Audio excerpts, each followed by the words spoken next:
ఎంత షేప్ నీట్గా వచ్చిందో. నెక్స్ట్ వీడియోలో క్రాస్ బెల్ట్, ఉక్స్ పట్టి, రింగ్ పట్టి ఎలా స్టిచ్ చేయాలో చూపిస్తాను.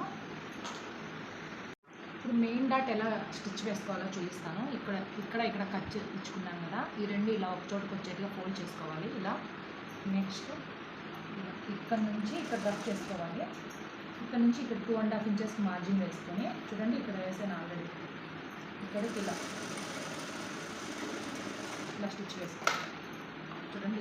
ఇప్పుడు ఇక్కడ ఉక్స్ పట్టి దగ్గర డాట్,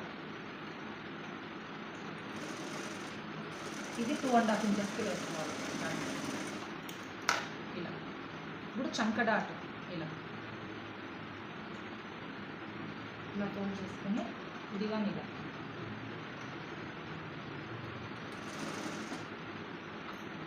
ఇది ఇక్కడ నుంచి ఇక్కడికి 3.5 ఇంచెస్.